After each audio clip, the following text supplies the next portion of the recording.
বাচ্চা বের করে দিলে 600 টাকা দিবে। ক টাকা? এটা কি বলছে যে 600 টাকা লাগবে? আনোয়ারা লিবে তো এবার না হলে দিয়েছেন 600 টাকা দিয়েছি আমি দিবে না সিজার করলে 6 টাকা দিবে। কবে বাচ্চা হয়েছে? কবে বাচ্চা? আমারে 6 দিন হলো। আজকে ছুটি দিয়েছিল? না ছুটি দেয়নি। ক টাকা লাগছে? ক টাকা? ওরা টাকা নিয়ে 600 টাকা। বাচ্চা হলেই টাকা লাগছে নাকি? কে নিচ্ছে? বাচ্চা দিচ্ছে দেখো যে 600 টাকা। কে নিচ্ছে? কে? আর কোন জায়গায় নিচ্ছে? আরে ঠগেটো আর হসপিটালে কি ওষুধ মশুদ পেয়েছেন না কিনতে হয়েছে?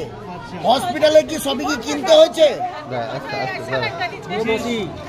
ওষুধপত্র সমস্ত কিছু হসপিটাল দিয়ে দিচ্ছে না বাইরে থেকে? না কিনালি আসছে আর 30 টাকা কিনে নিয়েছি। হসপিটালে কি ওষুধও নাই?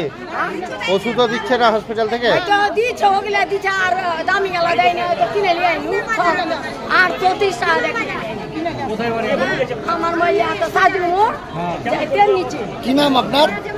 কি নাম আপনার? আমার নাম রেনু। রেনু কি? রেনু কি বলে? রেনু বিবি। রেনু বিবি। কি আজকে পরিদর্শনে এসে কি দেখলেন হসপিটালের পরিকাঠামো? আমি মুর্শিদাবাদ জেলা নতুন জয়েন করেছি এবং জঙ্গিপুর সাব ডিভিশন হসপিটাল মুখ্য স্পেশালিটি হসপিটাল আজকে ভিজিট করা হচ্ছে।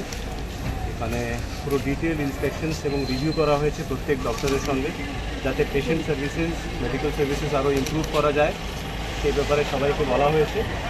কিছু কিছু আমরা এখানে দেখতে পাচ্ছি কোনো ডক্টরস বা কোনো আমাদের যারা মেডিকেল স্টাফ আছে তাদের গাফিলতি আছে, কিছু তাদেরকে ওয়ার্নিং দেওয়া হয়েছে, একটা সময় দেওয়া হয়েছে, সেটা না করলে অ্যাকশন নেওয়া হবে তাদের।